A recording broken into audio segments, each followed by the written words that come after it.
Saudara Shalom, saya Uncle Mandil, seorang Kristen yang imannya bersumber dari Kristus dan yang mengarah kepada Kristus. Nah, saudara, hari ini saya mengajak saudara-saudaraku semuanya, dimanapun kalian berada, kita hari ini belajar di dalam Roma pasal 9 ayat 39. Ya, Roma pasal 8 ayat 39. Coba kita baca. Roma pasal 8 ayat 39. Saya akan bacakan.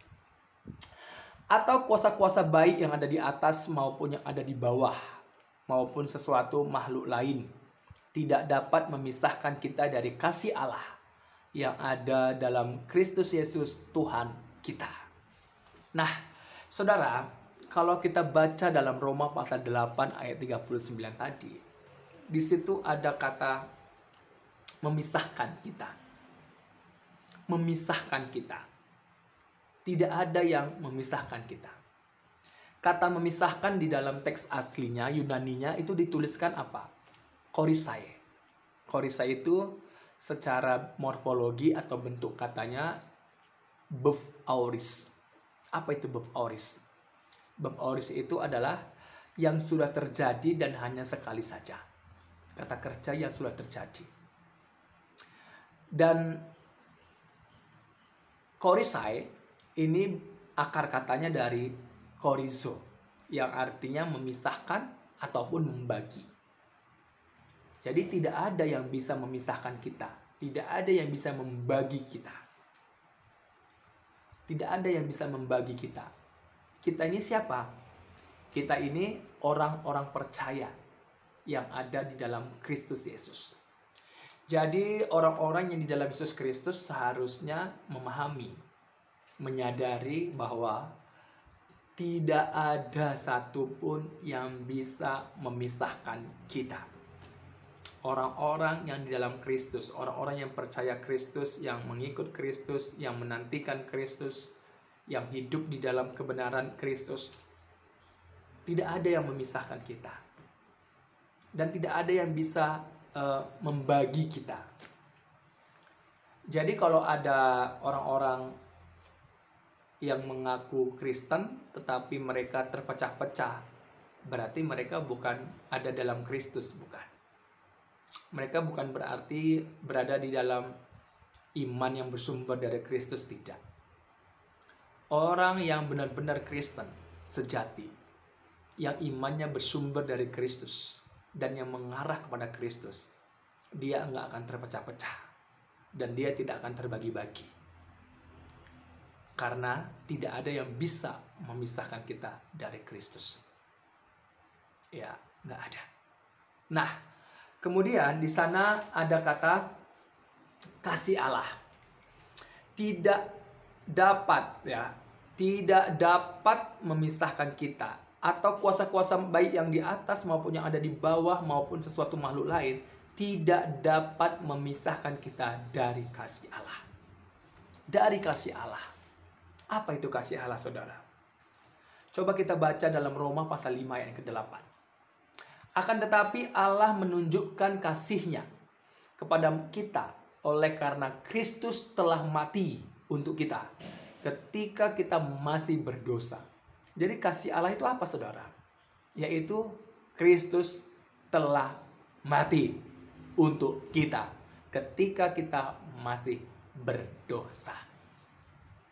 Ini yang telah dijanjikan oleh Allah dalam Kejadian pasal 3:15, dan itu digenapi dalam Kejadian Matius pasal 1 ayat 21 dan Lukas pasal 1 ayat 31.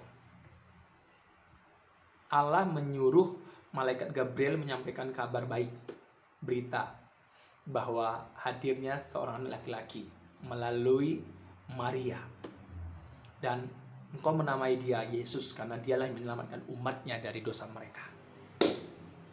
Penggenapan dari apa yang Allah katakan dalam Kejadian pasal 3 ayat 15. Dan seperti yang dituliskan oleh para nabi dan juga dalam Yesaya pasal 43 ayat 11, tidak ada juru selamat selain daripadaku.